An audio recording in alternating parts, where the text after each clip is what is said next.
Welcome back to Fable Talk. This week, we talk with Kwame. Kwame is the co-owner of Dragonleaf Gaming. Today, we do a brief intro. We talk about the novelty of trading card games and how Fable's End will handle power creep. Let's go.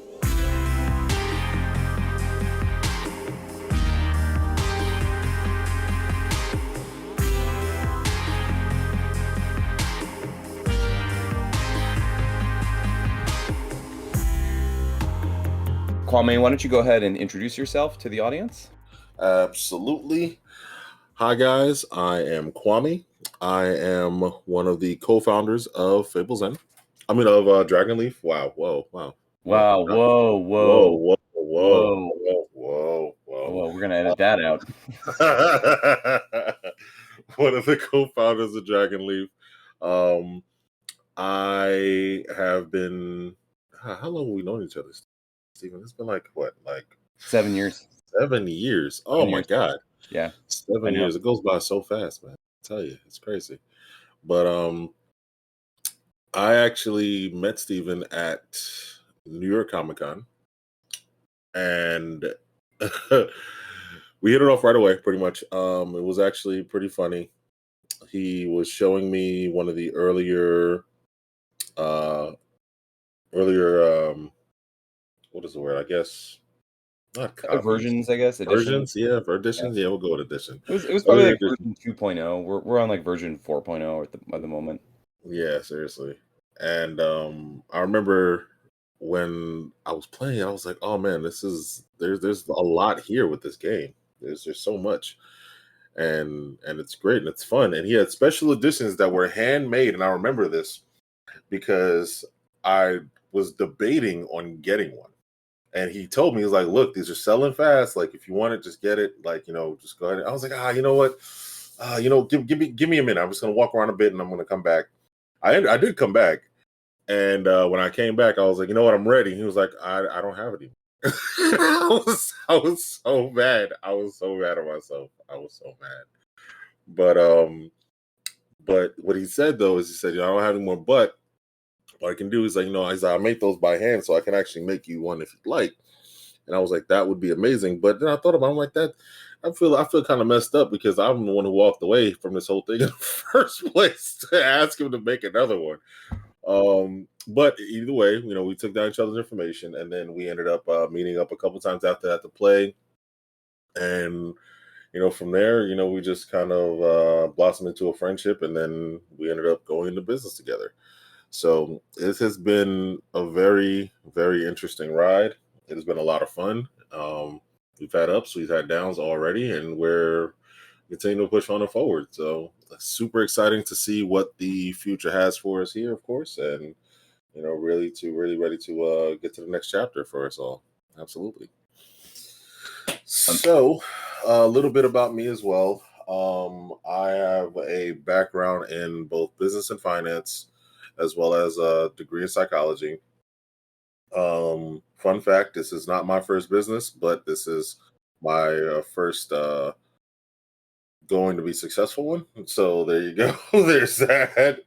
I have had quite a bit of experience though with project management, as well as like I said, my degree in psychology, graduated back in 2011. So it's been a while to find footing. I've been a huge avid gamer since I can remember, honestly. And even now, I always look at a lot of the different aspects of games. I try to look at things through different lenses. And I'm huge into FPS, of course, and action adventure. But really, when I stepped into cards when I was about 13, it really resonated with me in a way where I could get a creative muscle kind of exercise that I couldn't in other games, and it really just kind of took off for me from there. So yeah, no, it's been quite a career overall, but we're really looking to move everything forward here. So What is your main game that you play that's a trading card game? main game that I play now is Fable's End, like everyone else should be. Good answer.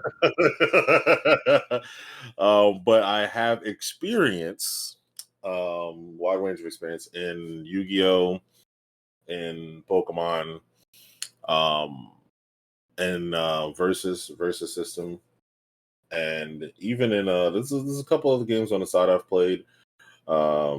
Weiss is another one that I've played quite a bit of, and not so much competitively with Weiss.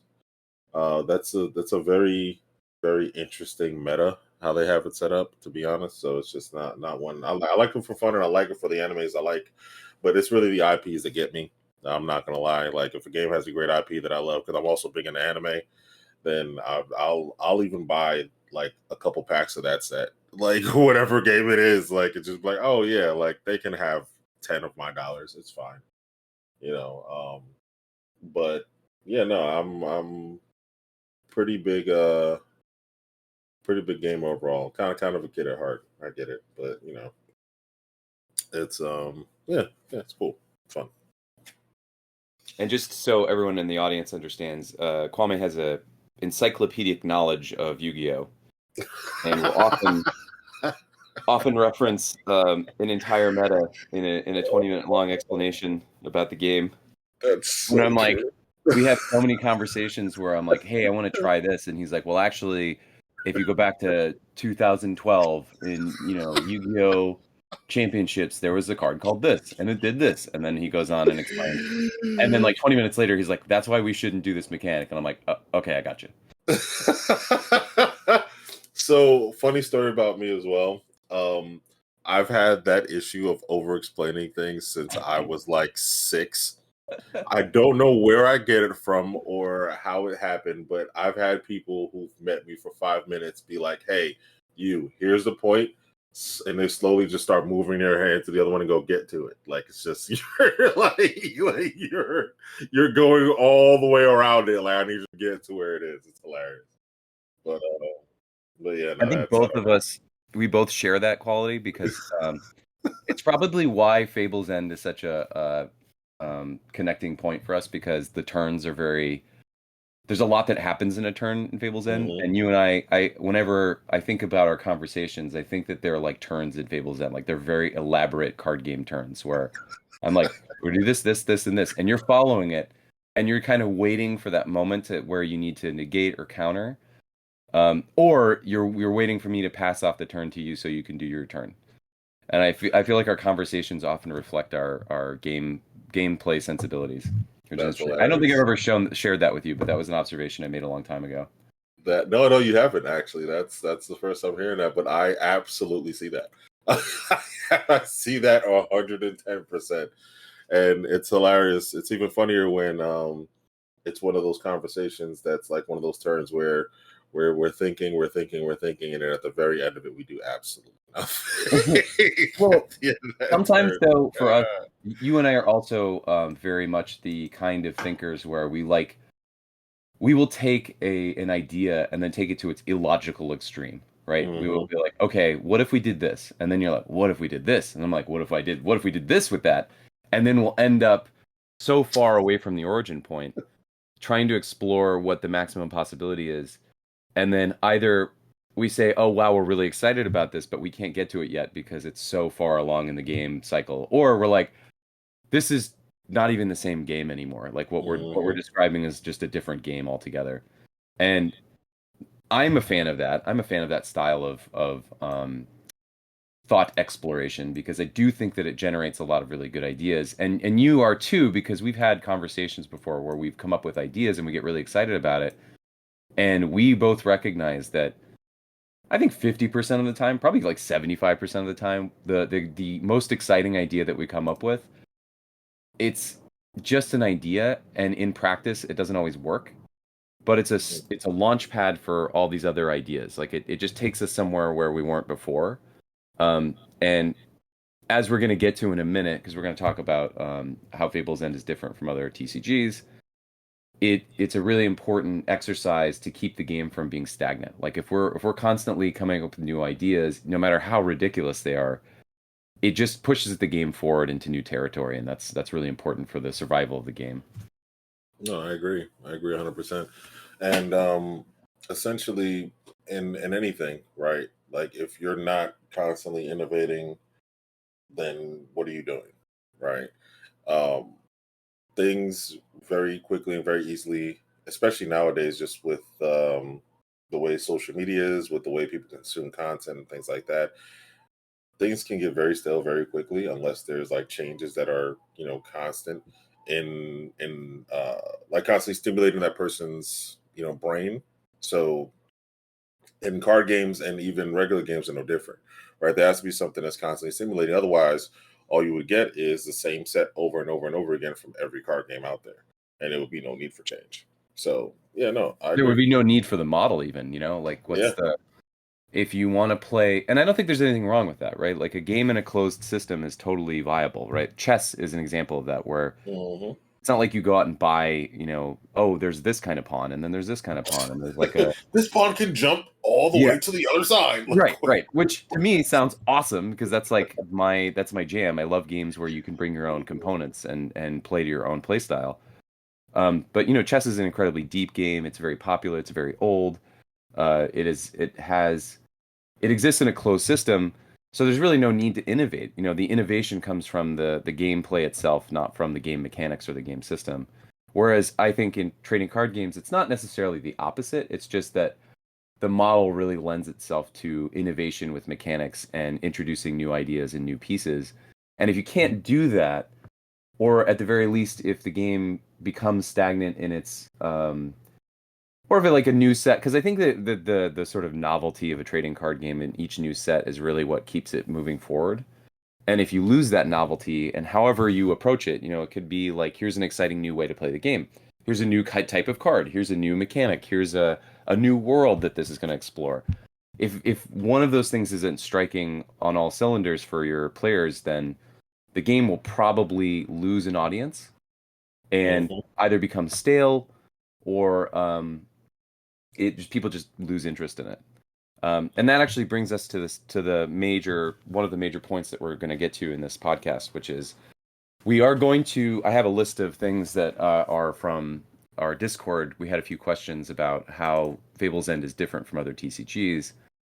And this kind of gets into addressing power creep as how Fable's End will address power creep moving forward, how it will do this over the span of its lifetime. What is our plan to address it? And the reason why that's relevant to the conversation about novelty is that one of the ways in which games like trading card games can remain novel is by increasing their power level. Like this is Hmm. exciting because it's more powerful than the last thing. Yep. And that is Other. a slippery slope because it can create for a meta that becomes so alienated from what it originally was that the game is now completely different from what it began originally. Like Yu-Gi-Oh is a good example of this, and Hmm.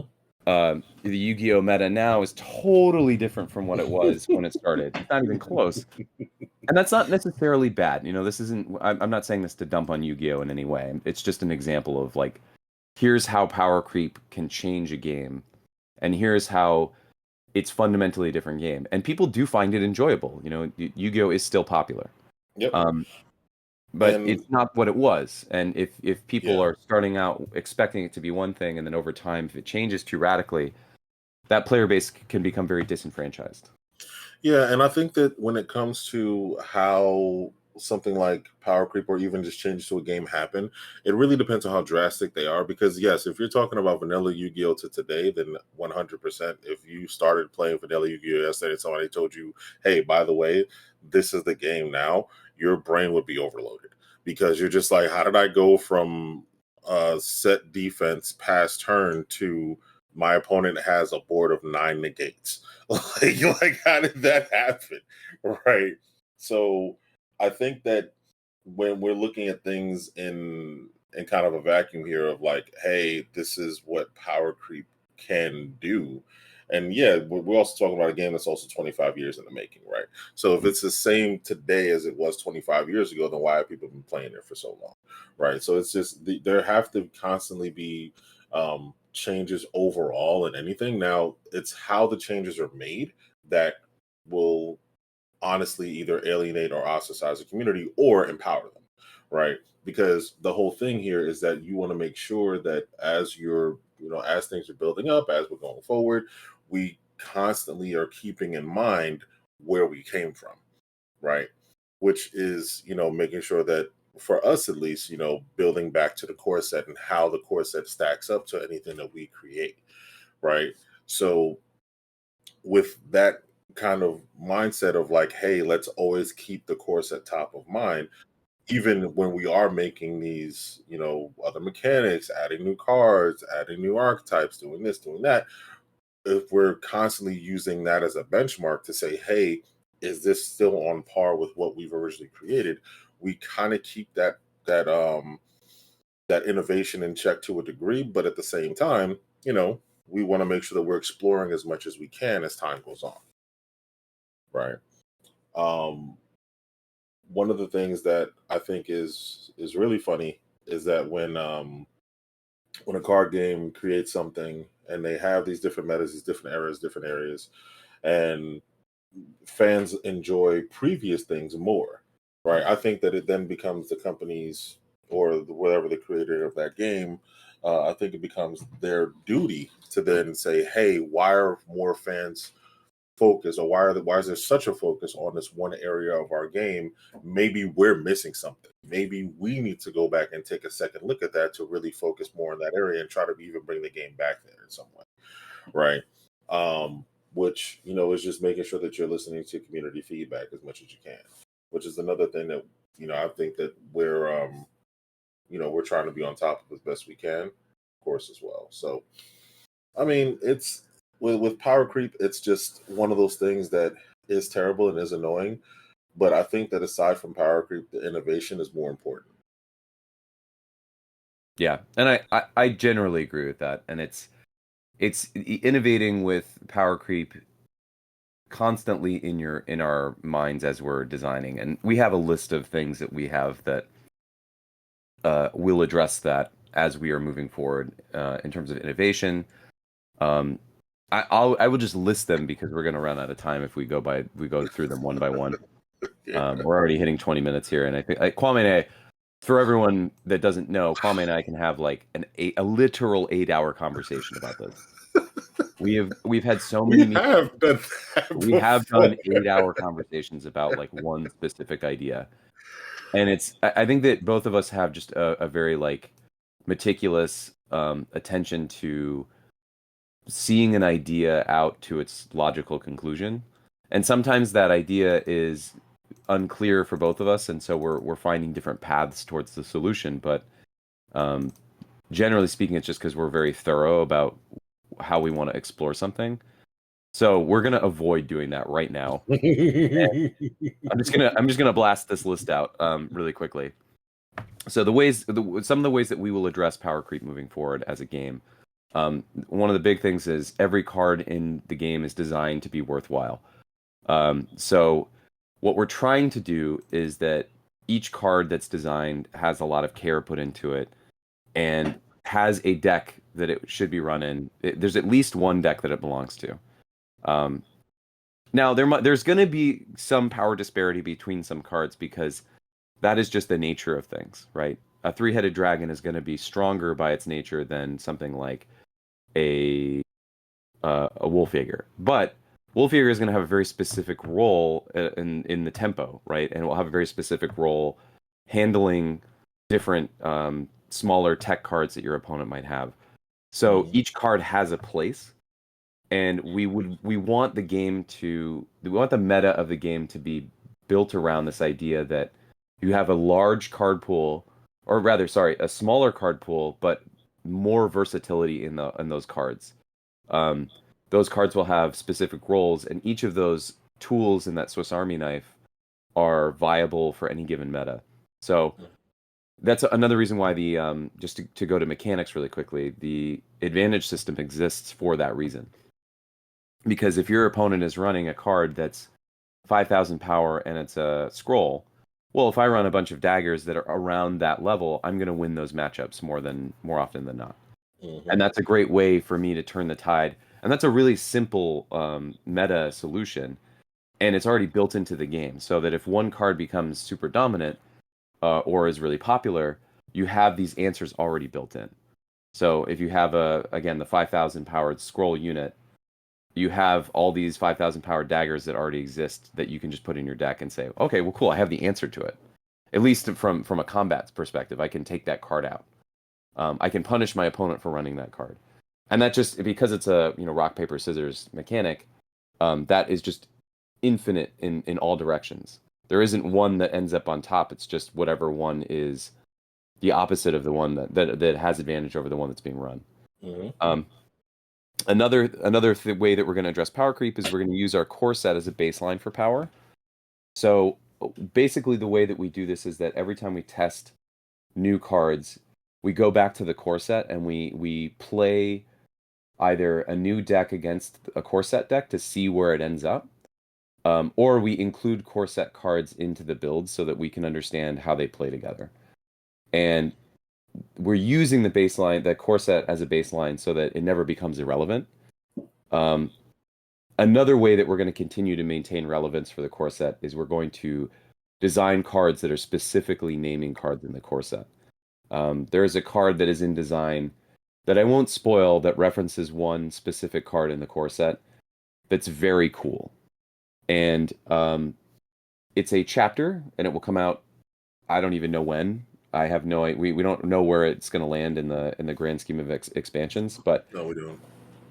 um, if a card becomes too underplayed or unpopular, we can always go back and design cards that specifically name that card. For Hmm. example, if Royal Tigress became a card that no one was playing, well, there's no harm in us saying, as long as it's balanced, as long as we're not like, severely, dramatically increasing the power creep, we could make a chapter that just says your Royal Tigresses have plus 1,000 power or something like that.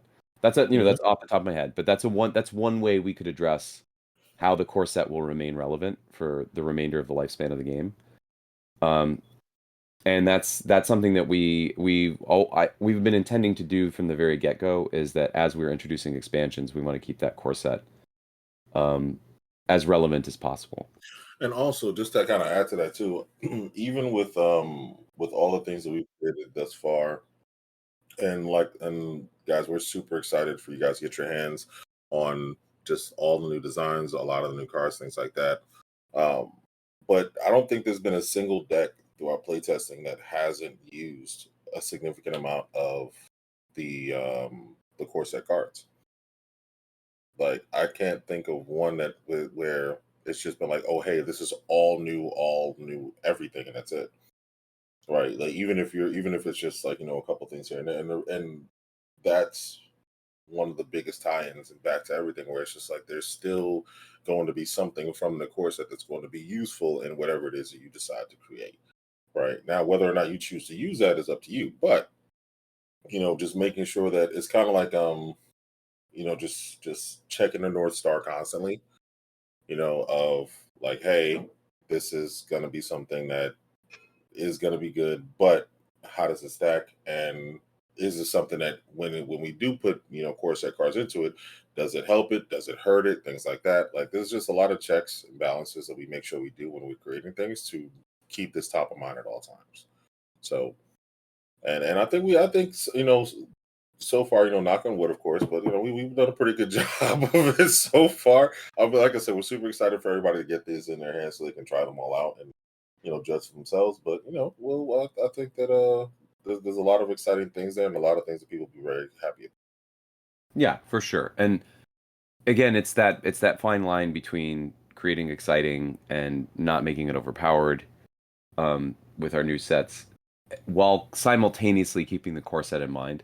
Mhm. And there's going to be a point where the card pool grows large enough to where players could ignore the core set completely if they want to. And that's okay. Like I don't think it's necessary to make the core set essential in every build. It just means, well, it's just more important for us that let's say that you bought the core set and you want to go and play with your friends and they have all the expansions. You're not just getting blown out, right? That's the Exactly. intention. And I think that for the most part, the way the game is being built out, particularly in a there's very specific mechanics that address this that are coming out in the very first expansion. That I'm not going to get into it here. I did allude to it in the last podcast with Tylen.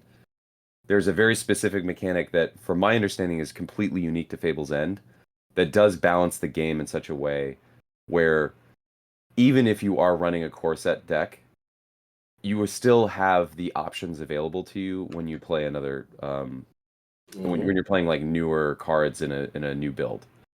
And I think that philosophy of keeping the core set relevant throughout the lifespan of the game has lent itself to some really exciting new ideas, not only in Fable's End, but honestly, I mean, and I might be reaching here, but probably for TCGs as a whole.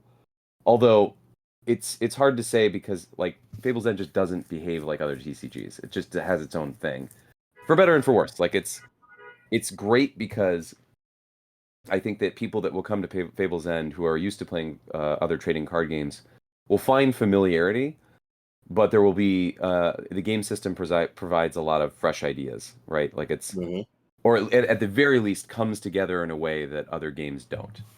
And that will be some players' cup of tea. It will be some players, some players may not be as excited about that. That's fine. That's okay. We're not, I'm not going to get up here and proclaim that Fable's End is the greatest game that's ever been created of all time, because that would not be true. And also that's just not, that there's a lot of subjectivity to that. But for what it is, we're trying to maximize what the system can do and create the most fun and most interaction possible. And that's another, going back to the mechanic, interaction and interactivity is really important, and that does help balance power creep because every aspect of the game is designed in such a way to where you have an answer for a specific thing. And there are like specified answers and there are general answers. So a general answer would be, oh, there's a chapter that's really problematic that keeps opening and it's like, oh man, this chapter's so strong. Well, there's a built-in mechanic in the game called invasion where you can attack that chapter and blow it up. Yep. So that's an answer. Oh, this one unit is really problematic, and while it's in play, it's giving a bonus. And like, well, you can attack units while they're on the front line, so you can get rid of it. Oh, I know that this unit, if it's going to be played later, will be a problem. Well, you can attack their hand, so you can get rid of it before it even comes into play.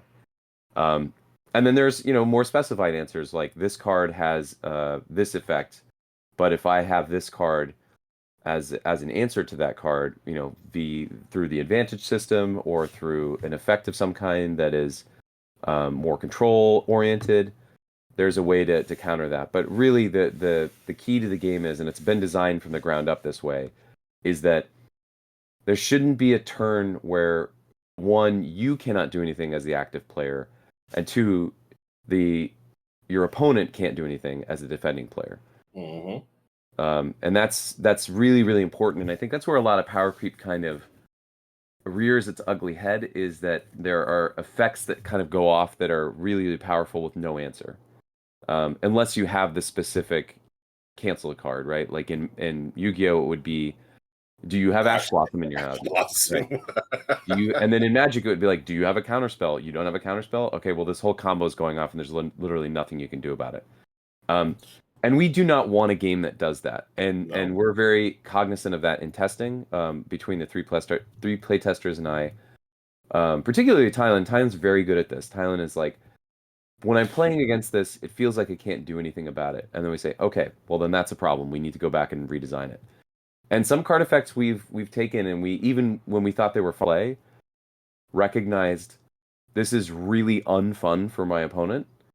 So we need to go back and retool this in such a way that my opponent doesn't feel like they're just getting stomped.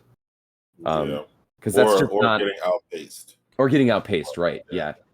There has to be kind of an answer, and those answers may be imperfect, right? It might be like, well, I don't set a shield this turn, and I just pass, right? Because I don't want my opponent to have the card advantage from having fewer shields.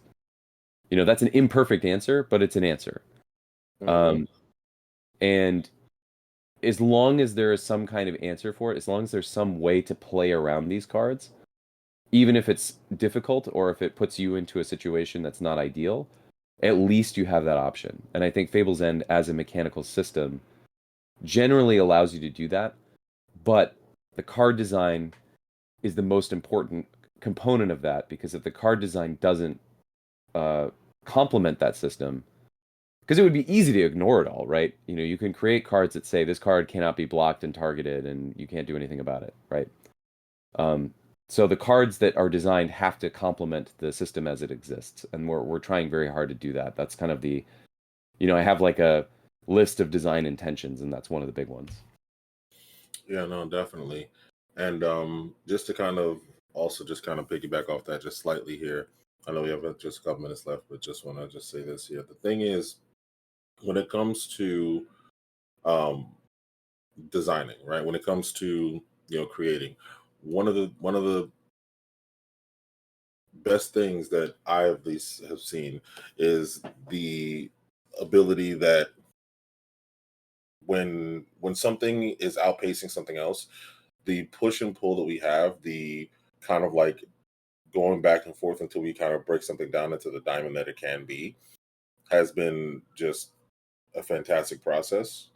For one, You me to be a just to wait, just to interrupt so that we're clear. You're saying that in the design process before it even gets to print between yes. us, right? Hmm. Like Yep. you will present an idea or a card, and I will present a counter to that card, and we kind of like go back and forth until we kind of grind it down to its like purest form, to Hmm. its most To its functional, most balanced. there you go. Right. It's not just like, oh, this is so great, let's send it to print. It's the back and forth. God no, this is not the Not a Yu-Gi-Oh. point. Right, right. This is amazing. We should just do it. Oh, this was a problem, or let's ban it. Like it's just, no, that's Right. that. Like in any card game or in anything, not just cards. Because I've seen this happen in Call of Duty. I've seen this happen in Destiny. I've seen this happen in even games that are single player, like Assassin's Creed and things like that, where they've had to kind of scale things back to a degree because it's so strong. And actually, also even Armor Core. There's a couple of games out there, but the whole thing is that when when it comes to a card game, in my opinion, and I've always been a big fan of this, when something has been creative, somebody took the time to sit down and say, "Hey, this is a great idea. Fans should have this and should enjoy it." Right now, yes, if their opponent doesn't enjoy it, that's unfortunately part of it. The whole winning versus losing thing. I get that, but at the same time, you know, we believe that a card game should be that a game, right? It's you one on one, not you playing solitaire, right? Yeah, So that's a really big one too. yeah. And I think that it's something that we have to be really cognizant of moving forward, because it could become that, right? And there's really Hmm. no it's just like holding that intention as we move forward as designers and as a game company, that we don't want it to become solitaire. No. Um, and if it does become solitaire, then that's a problem. And there is going to be, you know, one of the biggest antidotes to that is to just play test and play test and play test and have as many people involved in the playtest process as possible, because you just never know. You know, Kwame and I have blind spots. Hmm. I have some really severe blind spots as a designer, and you know, Kwame's been very good at being that counter to my blind spots, to say, "Hold on, I'll show you," and then he shows me, and then I'm like, "Oh yeah, you're right." This happens, I don't know, 4 or 5 times a year, where I come in and I'm like very certain that this card is balanced, and I say, no, it's gonna work. And then I present it, and he's like, okay, cool. Well, I'm gonna put it in my deck, and I'm gonna show you that you're wrong. And I'm like, I don't think you're gonna show me that I'm wrong. And then like literally within 3 turns, I'm like, okay, that card's broken. You're right. So, and that's that. You know, my intention is to not create a broken card. My intention is to not have this card that runs the game. My intention is to create a fun experience for players that Hmm. feels powerful, but also has a significant downside or some kind of balancing mechanic that keeps it in check. And you know, the hardest part is that you can really, when you are designing a card or when you're designing a mechanic, you can really fall in love with how you think it's supposed to work and totally ignore all of its pitfalls. And Hmm. being aware of that as a designer, I think, is really, really important. That self-awareness to say, like, I have an idea, and I'm really excited about it, and I think it will do X. And you're like, well, you don't really know until you put it through the meat grinder. And then when Hmm. you put it through the meat grinder, people will come back and they might say, this doesn't work at all. In fact, it only works in the situation that you've carved out for yourself. It doesn't work in any other situation, and it becomes problematic for X, Y, and Z. And the good design is recognizing whether or not that mechanic can be salvaged, or that idea can be salvaged, or it's going to exist in a different form, or you just scrap it all together. And oftentimes it's really just scrapping it all together and moving Yeah. on and learning and Jeez. taking that information and reapplying it somewhere else. So it's Yeah. which is hard because basically we're just saying, trust me, bro. like designers. But I mean, honestly, the amount of things that we've had to put on a cutting room floor, it sucks, but it's just we know it's for the betterment of the game, right? Yeah, and Like I it, think that like ability to edit what we think is fun is probably one of the reasons why Fable's End will work the way it works right now. agreed. I agree with that 100%. And what I also say to that too is once people actually get the game in their hands, they'll understand a lot more of what I'm about to say here. But understanding where you are versus where your opponent is turn wise, and when and how to pass things like advantage, what situation it's advantageous for you to kind of like play at a lower shield count and things like that are all like fundamentals of the game that just you have to experience in order for you to be able to really learn how to play the game in the best way possible.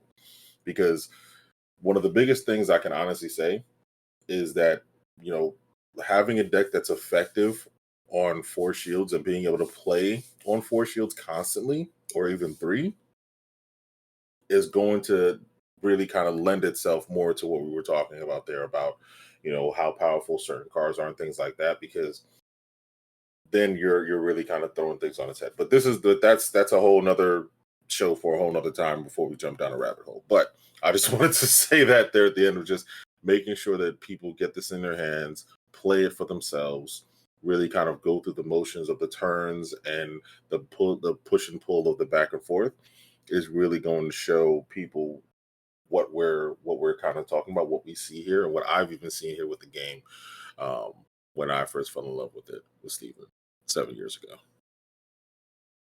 Yeah. Is there before we go because we're a little over, but that's okay. I think as co-owners we're allowed to go over time. We're allowed to go Um, over time. we make the rules here.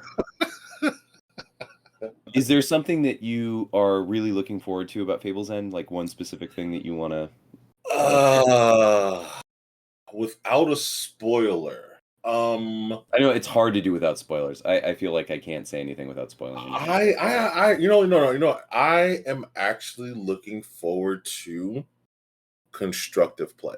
I'm looking forward to seeing people put their decks together, seeing the different ideas that people are going to come up with, just the things that we can't possibly fathom ourselves. I am so excited to see the creativity that people are going to have. That's what I'm looking forward to. Me too. And we've seen it already. We've Oh seen yeah. Oh yeah. Yeah. even Yeah. within, Felipe will come up with stuff and we're like, oh, I didn't think of that. He'll Yeah. put a At build all. together and they're like, oh, that's a really solid build. I didn't think. And he's like, yeah, I wanted to try to do this, this, and this, and we're like, okay. And it's never like a full surprise, but it is also a little bit of a like, oh, you're running this card. Interesting. I wonder what your Mhm. thought process is for running this card. And they're like, well, I run this card because of this, this specific situation, or I really like the way that it interacts with this, or it's like an answer to this. Yeah, I'm equally as excited about that. Like, I think specifically for when we have competitive play, I think the constructed format for our competitive play is going to produce some really, really interesting deck builds and really interesting play styles too. Because I think one thing about Fable's End that I think is really, it will become even more apparent with our expansions is that you do have a play style. It's not just a deck archetype. It's like you tend to play a little bit differently than I do. True. Um, Yes. Hmm. you are a really big fan of passing the shield on to me, Like this is just a constant with you where you're like, I will not set a shield. We play Shield Chicken so much. Oh And my I'm God. usually the one that folds because I'm like, in order for my deck to work, I have to move into 5 to 6 shields. And you're like, I'm gonna sit at 4, and I'm just gonna force you to play the next shield so that I always get the card advantage. So yeah, anyway, all that to say that this is really exciting and there's a lot to look forward to. No, 100%. 100%. And you will return on this podcast, hopefully multiple times. Oh God, we're both dying. Oh, man. Yeah, no, seriously. Ooh, wow. We're both dying. Sorry, go ahead. Yep, no, I will definitely be back here. Definitely a lot more. It's been a very interesting and trying year, but we're moving forward, and we're gonna do some amazing things here, 100%. So I'll be Some of back. those You guys things you will hear haven't more even of my seen voice. yet. Oh yeah, no, seriously, 100%. Yeah, no, absolutely. So I'm excited about that too. So yeah. So, but yeah, no. Aside from that, you guys have a great one, and we will see you on the next Fable Talk. Thanks for listening, everybody.